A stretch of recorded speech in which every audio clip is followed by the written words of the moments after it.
शिवोहम। प्रणाम गुरुदेव। शिवम शिवम अनंत अनंत प्रणाम। स्वामी जी जनो साष्टांग प्रणाम।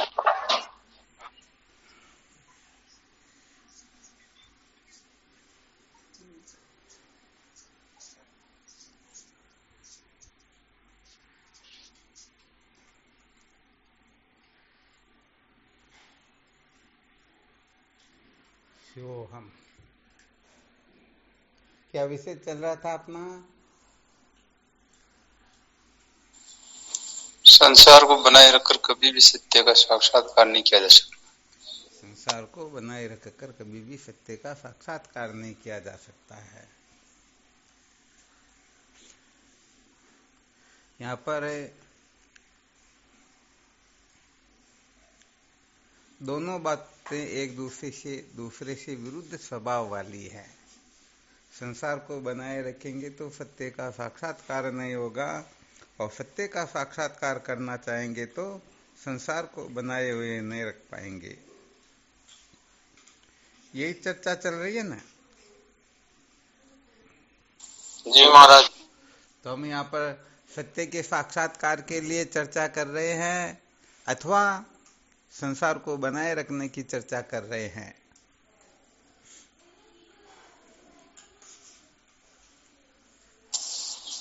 सत्य के साक्षात्कार के लिए। बहुत बहुत अच्छी बात है। इसका मतलब संसार को बनाए रखने की चर्चा बिल्कुल भी नहीं कर रहे हैं ना?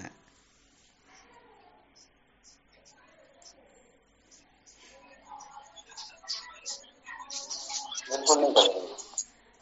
तो इसे यही सिद्ध होता है कि संसार को जो बनाए रखने का अपना अनादिकाल का जो आग्रह है, इस आग्रह से अपने को ऊपर उठना होगा, और इस आग्रह से हम तभी आवाज ऊपर नहीं उठ आ रही पाते महाराज। हैं। आवाज नहीं आ रही क्या?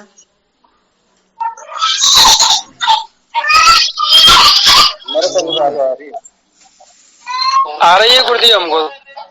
आवाज आ रही है? आ रही है। ठीक बात है। भाई कल नहीं आई थी।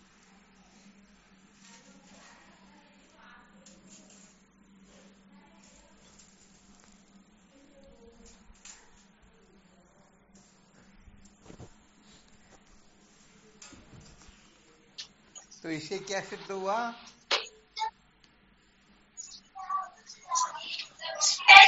संसार को बनाए रखने का जो आग्रह है, उस आग्रह से अपने को मुक्त होना होगा।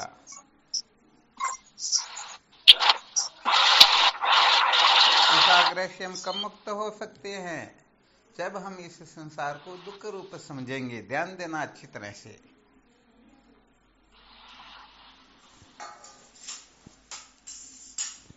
जब संसार को हम दुख रूप समझेंगे तो निश्चित रूप से क्या होगा? उसे छूटने की चेष्टा करेंगे। छूटने की चाहना जागृत हो जाएगी। बहुत बहुत उत्तम बात है।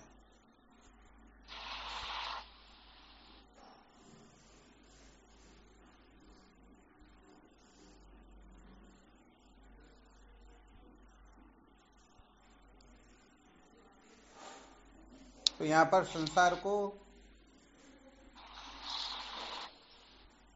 दुख रूप समझना होगा ना? जी महाराज बिल्कुल। जी गुरुदेव। क्योंकि बिना संसार को दुख रूप समझे कभी भी हम संसार से छुटकारा प्राप्त कर सकते ही नहीं।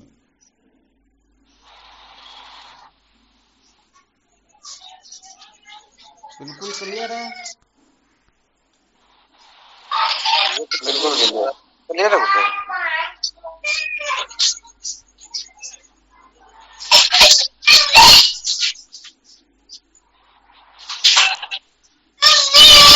क्या सबसे ज्यादा आवाज किसकी आ रही है?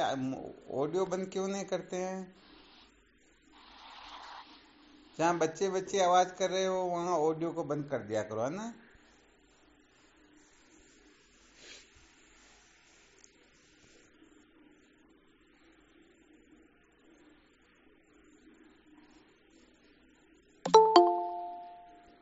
तो संसार को दुख रूप समझ करके ही हम संसार से छुटकारा प्राप्त कर सकते हैं। जब तक संसार को दुख रूप नहीं समझेंगे तब तक संसार से छूटना संभव ही नहीं होगा। अर्थात हम संसार को बनाए रखने के अनेक अनेक हथकंडे अपनाते रहेंगे, और जब अपना जीवन संसार को बनाए रखने के आग्रह में ही, इसके चिंतन मनन में ही, इनकी युक्तियां खोजने में ही व्यतीत होगा। बताओ, सत्य का साक्षात्कार अथवा सत्य के बारे में चिंतन मनन कर सकेंगे क्या? नहीं कर सकेंगे। अपना जीवन तो संसार को बनाए रखने में ही कि क्या कैसे क्या करे कि ये शरीर सबसे ज्यादा सुंदर लगे, तो जीवन इसी में व्यतीत हो जाता ना। जी महाराज। अब इसमें यदि व्यतीत होता है तो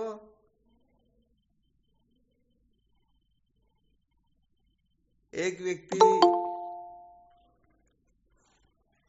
हर महीने में एक घड़ी खरीदता है और एक महीने से ज्यादा नहीं पहनता है, और 12 साल से समझो घड़ी खरीद रहा है। कितनी घड़ियां हो गई?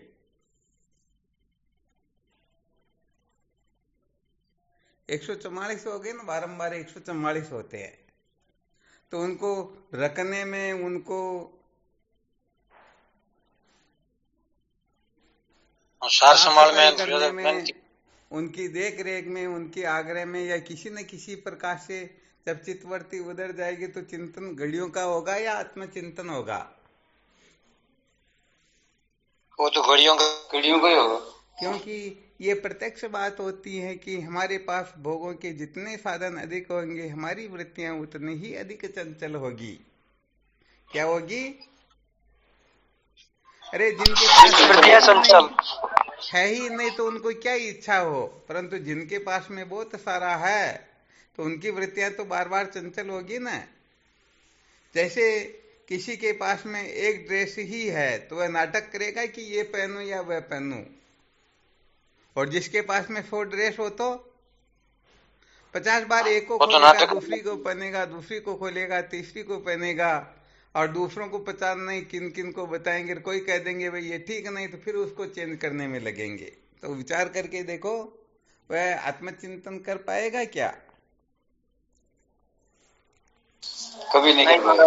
हाँ, इसलिए अधिक से अधिक संसार से बचने का उपचार, संसार से बचने का उपाय सोचना चाहिए। अर्थात संसार में उलझने के लिए नहीं, बल्कि संसार से मुक्त होने की कल्पना भी करनी हो तो ऐसी ही करनी चाहिए।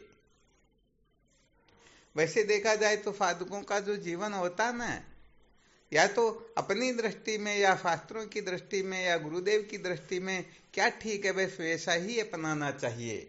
यदि हम ऐसा समझते कि नहीं नहीं संसार के लोग इससे प्रसन्न होते हैं, खुश होते हैं, अपने को ज्यादा महत्व देते हैं, तो समझ लेना चाहिए वह संसार को बनाए रखना चाहते हैं, संसार की ओर प्रवृत्त होना चाहते हैं। आ गया समझ में? ये तो स्वाभाविक ही होता है, इसमें कोई बड़ी बात तो होती नहीं।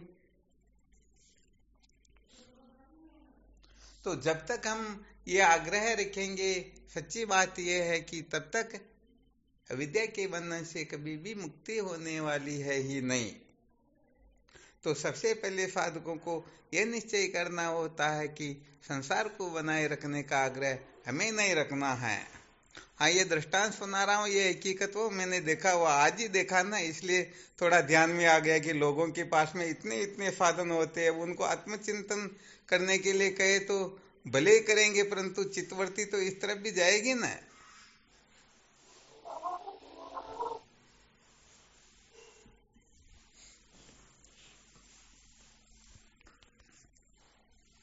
लोग 10-10, 15-15 हजार की घड़ी एक महीने में खरीद लेते। विचार करके देखो कितना पागल हो रहे हैं संसार की ओर जाने के लिए। संसार के प्रति, शरीर के प्रति, अनात्म पदार्थों के प्रति कितनी आस्था है। अब ये आस्था कहने का मतलब बहुत मुश्किल से छूटती है। क्योंकि जिनके पास में कुछ नहीं होता उनको छोड़ने के लिए क्या टाइम लगता, परंतु जिनके पास में बहुत कुछ होता तो या तो उनका कोई तीव्रतर प्रारब्ध जागृत हो अथवा गुरुदेव की विशेष कृपा हो, तभी ही वह संसार से छूट सकते हैं। वरना बहुत अधिक संसार बढ़ा रखा हो तो छूटने में बड़ी कठिनाई आती है।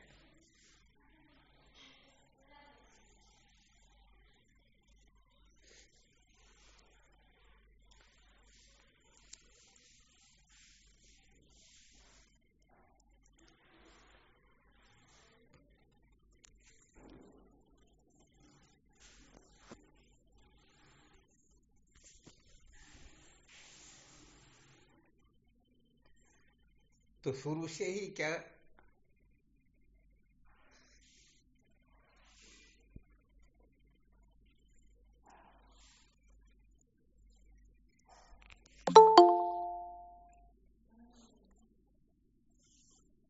तो शुरू से ही हमें बहुत अधिक सावधान रहना होता है। क्या रहना होता है? और सावधान रहना कि हमारी कहीं आसक्ति न हो जाए, कहीं अहमता ममता न हो जाए, कहीं हमारी प्रवृत्ति न हो जाए, कहीं हम बिना मतलब का कहीं राग द्वेष न करे। अरे भाई, आज दिन तक जो कुछ भी किया है वो यदि ठीक नहीं है तो वहाँ सुधार करने की चेष्टा करनी चाहिए। पहले जो गलती हुई उसको सुधार करो और आगे कुछ गलती मत करो, शायद जीवन धन्य हो सकता है। पहले की गलतियों का हम मंथन नहीं करते हैं और गलतियां करते रहते हैं तो गड़बड़ तो बड़ी हो रही है ना। जी महाराज। हाँ, तो क्या होता है कि ये अपनी जो अहमता ममता होती है ना, वो क्या है कि बहुत मुश्किल से निकलती है। पहली बात तो ये है कि ये निकलती ही नहीं है, और यदि निकलती है तो बड़ी मुश्किल से निकलती। इससे तो अच्छा है ना हम पहले इस तरफ प्रवृत्ति ही ना हो, आसक्त ही ना हो, महत्व बुद्धि ही ना करे और सोच लिए नहीं नहीं हम तो ऐसा करने से, ऐसा रहने तो इससे तो संसार के लोग अपने को ऐसा वैसा कहेंगे। तो फिर एक दो जन्म और कोशिश करके देख लेनी चाहिए, संसार के लोग सचमुच में अपने को ऐसा कह रहे तो अपना कल्याण होगा या नहीं होगा, पक्का है या नहीं है। तो साधकों को अच्छी तरह से निश्चय कर लेना चाहिए कि हमें संसार के लोगों से प्रमाण पत्र प्राप्त करना ही नहीं है। यदि कोई साधक ऐसा प्रश्न करते हैं कि ऐसा करने से क्या होता है, ऐसा नहीं करने से क्या होता है, तो समझ लेना चाहिए अभी तक वह वास्तव में उसका त्याग नहीं करना चाहता है। अभी तक उनके भीतर उनकी अहमता ममता बहुत ज्यादा बैठी हुई है, सत्यत्व बुद्धि बैठी हुई है। वो चाहते हैं कि नहीं नहीं ऐसा करके भी हम सत्य का साक्षात्कार कर लेंगे। अरे तुम सब कुछ करते हुए कर लोगे, परंतु सचमुच में गुरुदेव की कृपा, गुरुदेव की प्रसन्नता जो प्राप्त करनी होती है उसे तो वंचित ही रह जाओगे ना। तो फिर वो सत्य का साक्षात्कार भी किस काम का होगा, क्योंकि सत्य का साक्षात्कार मना कल्पित ही तो हुआ। जब तक जागृत के गुरुदेव अपने को यथार्थ बोध न करवा दे तब तक हम संशय से रहित तो हो सकते ही नहीं। अपनी कल्पना तो भले खूब करके देख लो, परंतु अपनी कल्पना ज्यादा टिकती नहीं, कुछ समय के लिए ही टिकेगी। बिल्कुल क्लियर ना? जी महाराज। तो इसलिए बहुत पसारा मत करो कर थोड़े की आस, बहुत पसारा जिन किया वह भी हुए निराश। हाँ, इतनी यदि किसी को ललक हो, नहीं नहीं मेरे तो प्रत्येक महीने में 20,000 की घड़ी आनी चाहिए, तो अरे 20,000 रुपए की जगह 1,000-2,000 रुपए किसी गरीब को जो दुखी हो, जो भूखा प्यासा हो, जिसके पास कपड़े लेते न हो, कोई इलाज नहीं करा पा रहा, उनको दो ना, ताकि वो आपके गुण तो गाएंगे ना। इसलिए अपने को वास्तव में गांठ बांधनी चाहिए। क्या बांधनी चाहिए? गांठ। हाँ, घड़ी बंधे ना बंधे कोई दिक्कत नहीं, क्योंकि आजकल तो सबके पास मोबाइल होते हैं। तो जब अपना काम चल रहा टाइम ही देखना, मोबाइल से देख लेते तो फिर ज्यादा संसार क्यों बढ़ाना। और अपन कोई नौकरी पर तो जाना ही रहे ना कि एरोप्लेन चलाने वाले तो 1 सेकंड का भी कहीं गड़बड़ न होना चाहिए। तो साधकों को तो केवल मात्र अंतर्मुखता को ही महत्व देना चाहिए। पहले शायद एक बार दृष्टांत सुनाया था।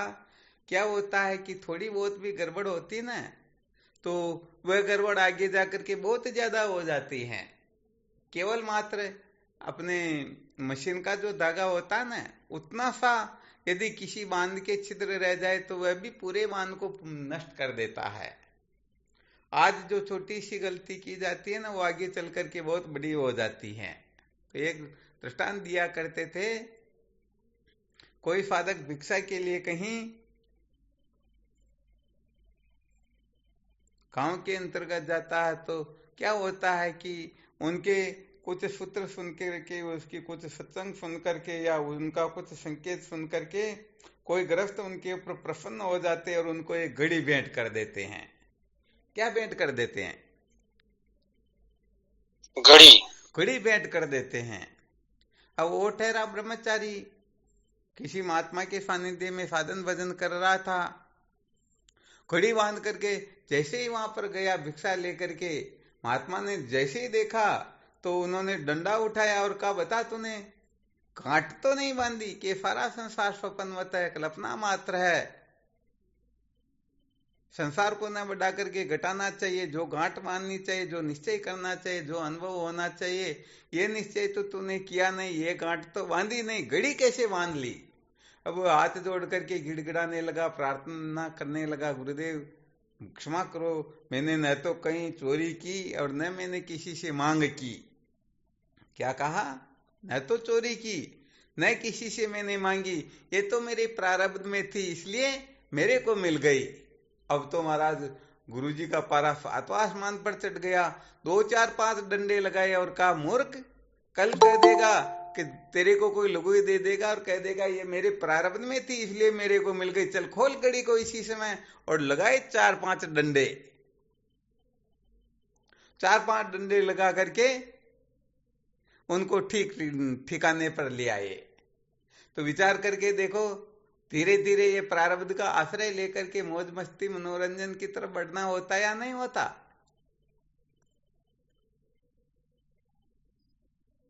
जी बिल्कुल होता है स्वामी, बिल्कुल होता ना। इसलिए क्या होता है कि सचमुच में अपने को स्थूल शरीर से विरक्त हुए बिना सचमुच में आगे बढ़ ही नहीं पाएंगे। ये तो उल्टा चलने का मार्ग होता है।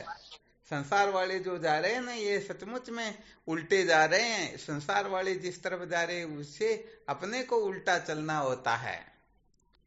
क्योंकि वैसे देखा जाए तो ये संसार वाले उल्टे जा रहे, इस दृष्टि से कहा जा रहा, वरना हम तो उल्टे ही चल रहे हैं। तो यहां पर कुल मिलाकर के संसार को हमें दुख रूप समझना है। दुख रूप नहीं समझेंगे तो सच्ची बात यह है, धीरे धीरे ये सत्य लगेगा, प्रिय लगेगा, रमणीय लगने लगेगा। धीरे धीरे हम उस ओर प्रवृत्त हो जाएंगे, साधन भजन छूट जाएगा और ये जीवन ऐसे ही दुर्लभ मिला वो ऐसे ही व्यर्थ चला जाएगा। आ गया ना अच्छी तरह से समझ में? बिल्कुल स्वामी जी, सत्य वचन। हाँ, इसलिए कुल मिलाकर के अपने को, हाँ, एक तो इच्छा होती है, एक आवश्यकता होती है। हारा समझ में? तो आवश्यकता की पूर्ति प्राणी मात्र की होती, परंतु इच्छा की पूर्ति वास्तव में किसी की होती ही नहीं।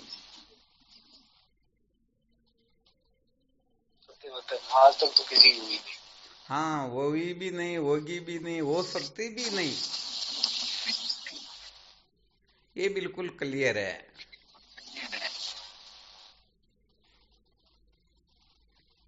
तो साधकों को सचमुच में बहुत सावधान रहना चाहिए। यदि सावधान नहीं रहेंगे ना, तो ये संसार रूपी बेलड़ी ऐसी है कि अपने को जकड़ लेगी और हम सदा सदा के लिए संसारी हो जाएंगे।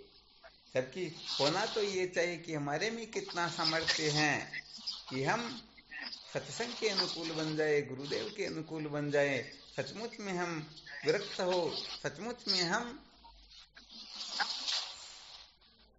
साधन संपन्न जिज्ञासु हो। ऐसा नहीं कि केवल मात्र नाम याद कर लिए और सुना दिए। ठीक है ना? जी गुरुदेव। तो अपना चिंतन मनन चल रहा था संसार को दुख रूप समझने का। तो देखो यहाँ पर जो साधक जो होते हैं ना, वो केवल और केवल मात्र सदा सर्वदा इस संसार को दुख रूप ही देखना चाहते हैं। क्या देखना चाहते हैं? दुख रूप।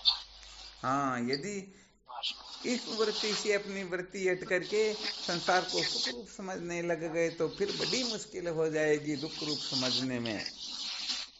इसलिए सदा सर्वदा अपना जो चिंतन हो, ऐसी ऐसी युक्तियों के द्वारा चिंतन करे, मनन करे, मंथन करे कि सचमुच में ये संसार दुख रूप है।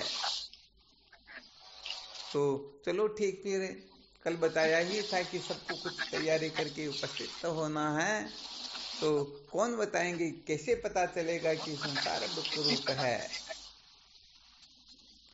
कोई ऐसा फॉर्मूला किसी साधक ने मंथन करके निकाला हो तो? हाँ, ताकि सबको पता चले ना। एक दो सूत्र तो पहले हो ही गए थे।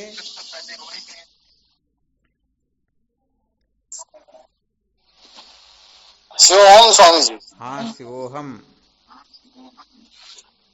एक सूत्र मेरे को याद आया था और आपकी आज्ञा है तो कर दूं। अरे बिल्कुल, ये तो समस्त साधकों को पहले ही सावधान कर दिया कि एक एक सूत्र तो कम से कम सबको बताना ही बताना है। और कोई एक नहीं सौ बताए तो भी कोई दिक्कत की बात नहीं है। जन्म दुखम जरा दुखम जाया दुखम पुनः पुनः अंत काले महादुखम तस्मात् जागृहि जागृहि। क्या बात है, बहुत बहुत धन्यवाद है। ये सूत्र याद है आप? बहुत बहुत अच्छी बात है। यहाँ पर अंत में बता दिया गया कि तस्मात् जागृहि जागृहि, इसलिए जागते रहो। यहाँ पर हर क्षेत्र में हर जगह पर दुख ही दुख बताया गया है। यहाँ पर जन्मने में भी दुख बताया गया है, यहाँ पर बुढ़ापे को भी दुख रूप बताया गया है। आज वैसे एक छोटे से बच्चे से सुबह चर्चा चल रही थी तो इसी सूत्र की व्याख्या चल रही थी, इसी के ऊपर चिंतन मनन चल रहा था। वृद्ध अवस्था में क्या क्या दुख होते हैं। तो ये बात तो अच्छी तरह से अनुभव में है ही है। जिन्होंने योग वासिष्ठ के वैराग्य प्रकरण का अध्ययन किया हो तो वहां पर जन्म में कितने कष्ट होते हैं, बुढ़ापे में कितने कष्ट होते हैं, बाकी अन्य जो संसार के प्रत्येक अनेक पदार्थों के बारे में चिंतन मनन करके अच्छी तरह से सिद्ध करके बता दिया गया कि यहाँ पर दुख ही दुख है, सुख नाम की तो कोई वस्तु होती ही नहीं। तो जन्म दुखम जरा दुखम जाया दुखम पुनः पुनः। जाया किसको कहते हैं?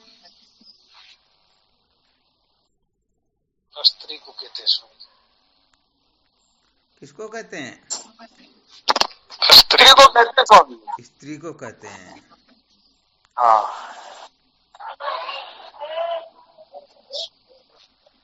और किसको पूछे? कौशल्या, तेरे को आता हो तो बता, जाया किसको कहते हैं?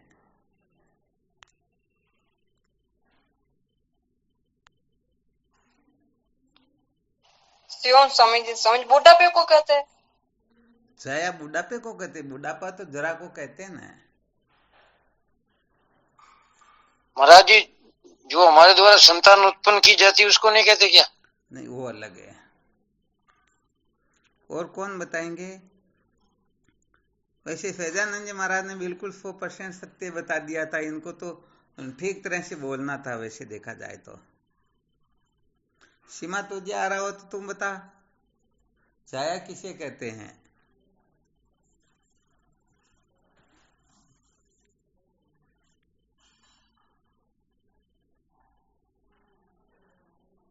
नहीं आ रहा गुरुदेव, नहीं आ रहा।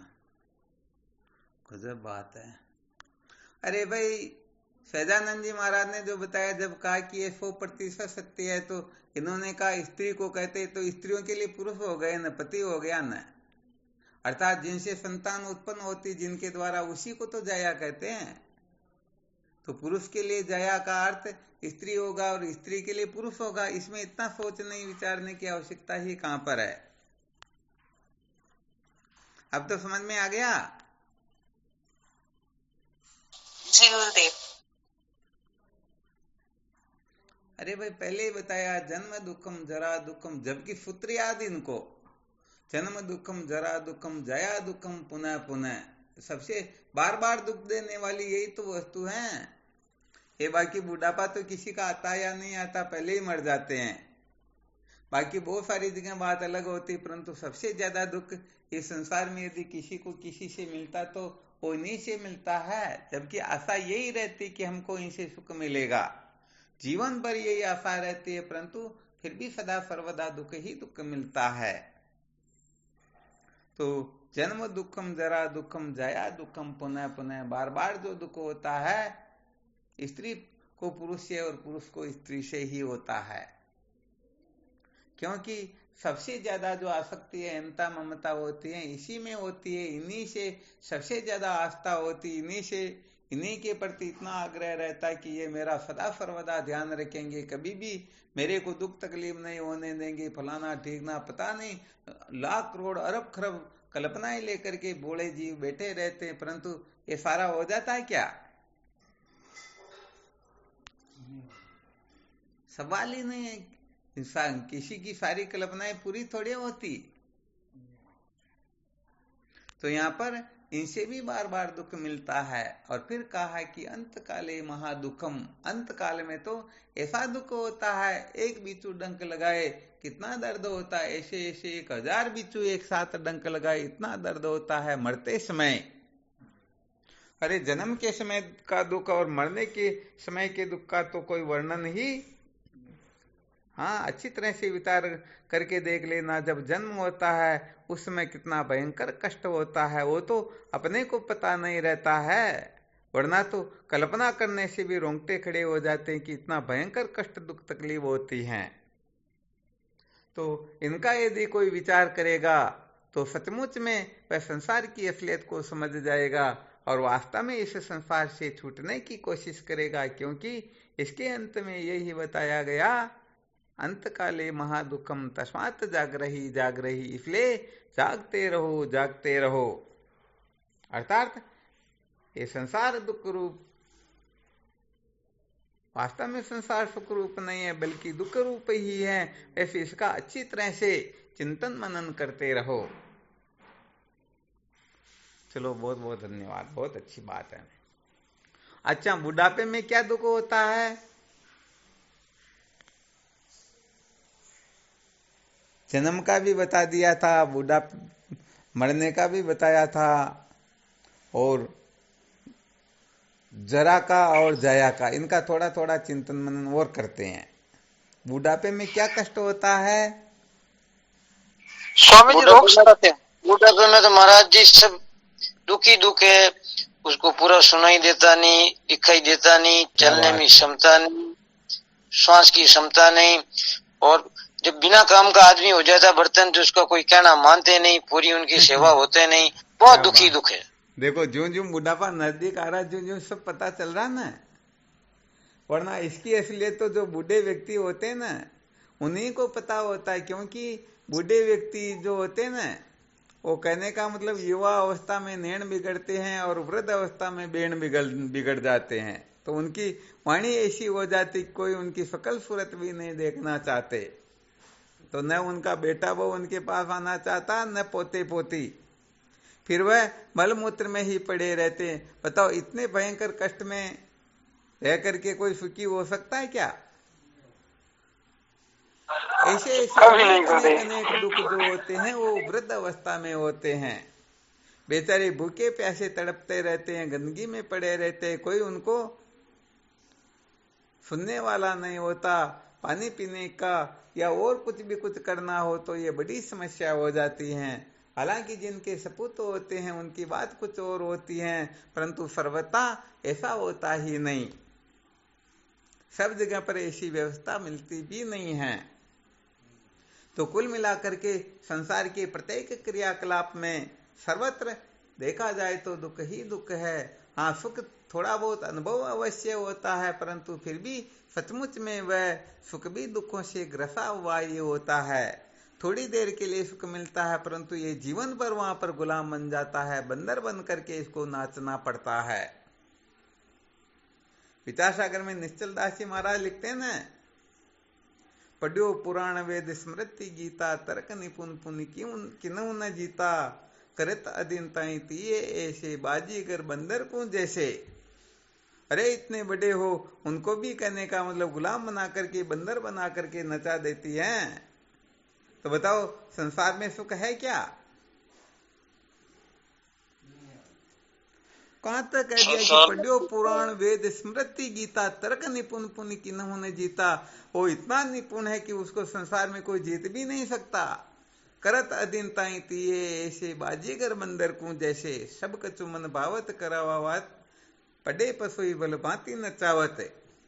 उक्ति युक्ति सब तभी बिसरे जब पंडित पंडित पे डिसरे। तो कहने का मतलब यहाँ पर संसार में पुरुष के लिए स्त्री और स्त्री के लिए पुरुष सचमुच में अनंत अनंत दुख रूप हुआ करते हैं। हाँ, चाहे कितना भी कष्ट दुख संकट क्यों न मिले, परंतु फिर भी ये आसक्ति वासना ममता ममता ऐसी होती है कि रोज जूते चप्पल लगे फिर भी कहते भाई कोई बात नहीं, यहाँ पर तो ऐसा ही चलता रहता। विचार करके देखना चाहिए विद्या महारानी कितनी विलक्षण है कि इतने बड़े खतरनाक दुख के अंतर्गत, जिसमें 24 घंटे ठोकरें लग रही, फिर भी अपमानित नहीं होते। और संत सत्संग शास्त्र में या किसी महापुरुष के द्वारा थोड़ा बहुत भी संकेत कर दिया जाता तो मरने मारने पर उतारो हो जाते। हमको क्या समझ रखा है? विलक्षण माया ना संसार की, माया बड़ी दुरुस्त है मन। हाँ, बड़ी दुरुस्त है वास्तव में। कहने का मतलब जिससे राग होता है उसके अवगुण दिखाई देते ही नहीं, और जिनसे द्वेष होता है उनके गुण दिखाई देते ही नहीं।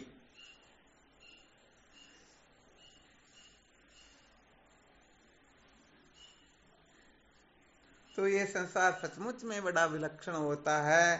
संसार के स्वरूप को यदि हम ठीक ठीक नहीं समझेंगे तो सच्ची बात यह है कि अंततोगत्वा संसार की ही सिद्धि होगी। चाहे कितना भी ज्ञान ध्यान कर लेंगे, कुछ भी क्यों नहीं कर लेंगे, परंतु अंत में सिद्धि संसार की ही होगी। कोई हमें ऐसे रहना, ऐसे खाना, ऐसा करना, वैसा करना, वैसे इसी में ये जीव उलझा हुआ ही रह जाएगा। तो ये तो हम पहले ही थे न इस जगह पर। तो और ज्ञान ब्रह्म साक्षात्कार करके भी अंत में फिर इस जगत की ही सिद्धि करें, नाते रिश्तों का ही ध्यान रख रहे हैं, इनकी मर्यादा में ही रह रहे हैं, इनको राजी रखने की चेष्टा ही कर रहे हैं, अथवा अपने शरीर को सजाने के चक्कर में ही पड़े हुए हैं। तो ये वास्तव में अपना उत्थान है या पतन है? पतन है। हाँ, बिल्कुल सत्य बात है। वो तो क्या होता है कि साधकों को 6 महीने तक न देखे न तो 7वें आसमान तक जाकर के पहुंच जाते। मुझे तो पता ही नहीं था कि साधक इतनी तीव्र गति से भी विकास करते हैं। वो क्या हुआ कि 6 महीने पहले वीडियो देखा था ना, वीडियो कॉल से बातचीत की, तब देखा बिल्कुल 100% साधक, और आज देखा तो क्या बात। मैंने सोचा भाई इतना विलक्षण परिवर्तन तो बड़ा खतरनाक है। साधकों के लिए थोड़ा बहुत ध्यान नहीं रखेंगे तो पता नहीं क्या कर बैठेंगे। तो भाई सचमुच में असली बात यही है कि थोड़ा सावधान रहना होगा, अच्छी तरह से मंथन करना होगा, विचार करना होगा, वरना सचमुच में हम बहुत बड़े धोखे में रह जाएंगे। क्योंकि हम तो अपनी वासना को ही श्रेष्ठ समझते हैं, अपनी वासना के अनुसार ही जीना चाहते, उसके अनुसार ही करना चाहते हैं। हाँ, यदि श्रुति के द्वारा, युक्ति के द्वारा, संत महापुरुष अपने अनुभव के द्वारा हम जो कुछ भी कर रहे हैं उसमें कमी बता दे, उसे ठीक न बताए, अथवा इसे हम कृतार्थ नहीं हो सकते ऐसा संकेत करे, तो तत्क्षण हमें उसी समय अपने जीवन को थोड़ा परिवर्तित कर लेना चाहिए। यदि ऐसा हम नहीं करते हैं तो सचमुच में अपनी स्थिति अत्यंत शोचनीय होती है। बिल्कुल क्लियर ना? बिल्कुल क्लियर। तो यहाँ पर स्वामी शंकर जी महाराज ने बहुत गजब का सूत्र बताया। इस सूत्र का साधकों को बहुत अच्छी तरह से चिंतन मनन करना चाहिए। वैसे देखा जाए तो जन्म, जरा और पति पत्नी और मरते समय, ये 4 जगह का कोई विचार कर लेगा ना, तो निश्चित रूप से यहाँ पर जन्मने का, मरने का, युवा अवस्था का और वृद्ध अवस्था का, ये 4 ही तो विशेष हुए। इन चारों के बारे में कोई चिंतन मनन करेगा तो निश्चित रूप से क्या हो जाएगा, निश्चित रूप से वह विरक्त हो जाएगा। और यदि चिंतन मनन नहीं करेंगे तो सच्ची बात यह है कि वो ऐसे ही कल्पना करता रहेगा। हाँ रहेगा तो वो गंदगी में गिरा हुआ, परंतु सपना देखेगा कि मैं तो स्वर्ग के सिंहासन पर हाँ राजा इंद्र बन करके बैठा हुआ हूँ और समस्त देवता मेरी जय जयकार कर रहे हैं, मैं तो सबका राजा हूं ना। तो अपने को एक केंद्र बिंदु बना लेना चाहिए, पहले निश्चय कर लेना चाहिए, अच्छी तरह से स्वर्ण अक्षरों में लिख लेना चाहिए, सदा सर्वदा चिंतन मनन करते रहना चाहिए कि मेरे जीवन का लक्ष्य क्या है, अर्थात सत्य का साक्षात्कार है अथवा संसार की। आ गया समझ में? हाँ, ये थोड़े केंद्र बिंदु तो अपने को बनाने होते हैं। अपने जीवन का लक्ष्य क्या, हम सचमुच में चाहते क्या है। जैसे पतिव्रता स्त्री पियर ससुराल में जाती है तो उसका एक ही लक्ष्य होता है कि मुझे पतिदेव की प्रसन्नता का ध्यान रखना है। अब भले वो 1000 लाख करोड़ काम करेगी, परंतु सबके मूल में उसके पति की प्रसन्नता का उसे ख्याल बना रहता है। ऐसे ही जिज्ञासुओं को तो की सच्ची बात कहे तो केवल और केवल मात्र गुरुदेव की प्रसन्नता ये केंद्र बिंदु बना करके फिर वो आंख बंद करके दौड़ेंगे, फिर भी उनका पतन नहीं होगा, क्योंकि उनको पता होता है कि किसके करने से नाराज होते, क्या करने से वो प्रसन्न होते हैं। तो ऐसे किसी को केंद्र बिंदु बना लेना चाहिए कि हमें क्या करना है। हाँ, मोक्ष हो न हो इसकी परवाह करने की आवश्यकता ही नहीं, या फिर मोक्ष ही प्राप्त करनी उसे ही केंद्र बिंदु बनाओ, ज्ञान प्राप्त करना उसे ही केंद्र बिंदु बनाओ, अपनी इच्छा हो उसको केंद्र बिंदु बनाओ। परंतु जो कुछ भी करते हैं जागृत से लेकर के जगने से लेकर के सोने तक, तो अणुमात्र भी उस जगह गड़बड़ न करे। हाँ समझो, वो सदा सर्वदा हमारे सामने हैं, हमको देख रहे हैं, हमें कैसे रहना, क्या खाना क्या पीना, कैसे रहना, किस प्रकार से व्यवहार करना, 24 घंटे जो कुछ भी करते हैं प्रत्येक क्रिया चेष्टा के मूल में उनको अनुभव करते हुए उसी प्रकार से करे जैसे करना होता है। तभी तो सचमुच में बात कुछ और होती है। आ गया ना अच्छी तरह से समझ में? जी गुरुदेव। हाँ, भले धर्म को महत्व दो, उपासना को दो, योग को दो, विवेक को दो, ज्ञान को दो, या किसी को भी महत्व दो, परंतु उनको महत्व दे करके जब हम कुछ भी करेंगे तो ये ध्यान में रहेगा कि हम उनको वास्तव में कहीं अप्रसन्न तो नहीं कर रहे हैं। तो सचमुच में उनके द्वारा होने वाली समस्त क्रिया चेष्टा फिर उसी प्रकार से होगी जैसे होनी चाहिए।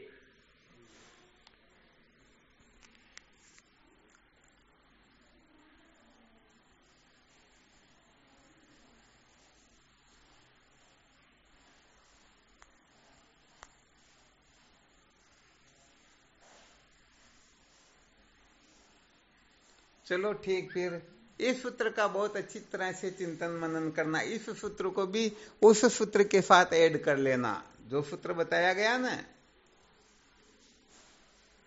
जो वस्तु परिचिन्न होती है वह दुख रूप ही होती है, तो उसके साथ में इस सूत्र को भी ऐड कर लेना। इस सूत्र का मंथन करके भी सचमुच में हम संसार को दुख रूप समझ सकते हैं, और जिस दिन संसार को दुख रूप समझेंगे उसी दिन न चाहते हुए भी संसार से वैराग्य होने लगेगा, तत्व की जिज्ञासा जागृत होगी और हम सचमुच में ब्रह्म विचार की ओर ठीक ठीक प्रकार से प्रवृत्त हो सकेंगे।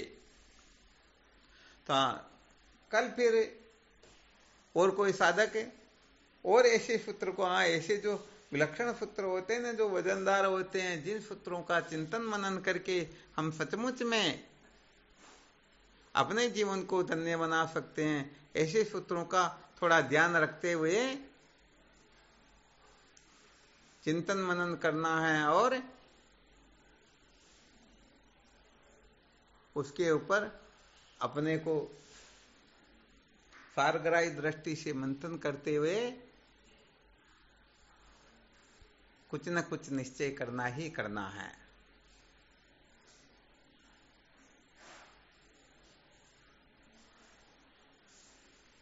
बिल्कुल क्लियर?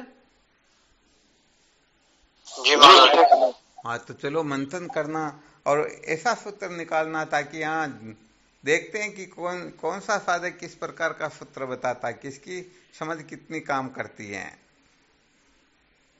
तो अपने अनुभव से या आज दिन तक संत महापुरुषों से जो कुछ भी सुना पड़ा, अपने जीवन में प्रतिष्ठित किया, उन सबको मद्देनजर रखते हुए हाँ ऐसा सूत्र निकालना जिससे ये संसार जो है ऐसा नित्य झूठा परिवर्तनशील अथवा दुख रूप प्रतीत हो, क्योंकि जगत का मिथ्यात्व निश्चय तो अभी नहीं, ये फिर बाद में होगा।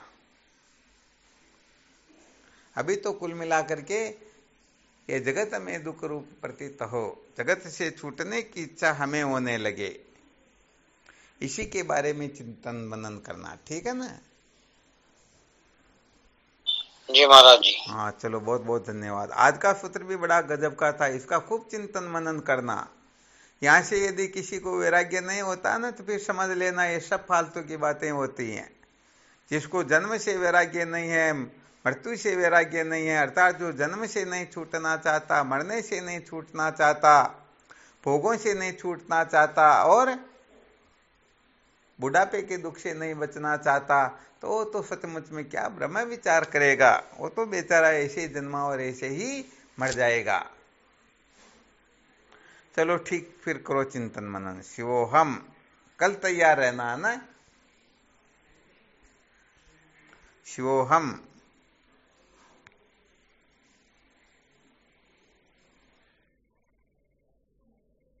आवाज आ रही है?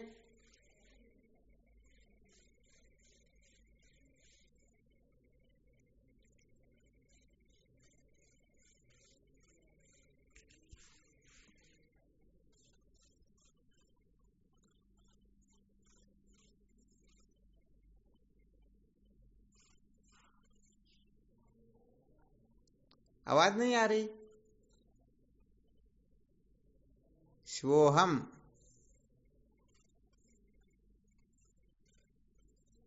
चलो इसका मतलब नेटवर्क डाउन हो गया।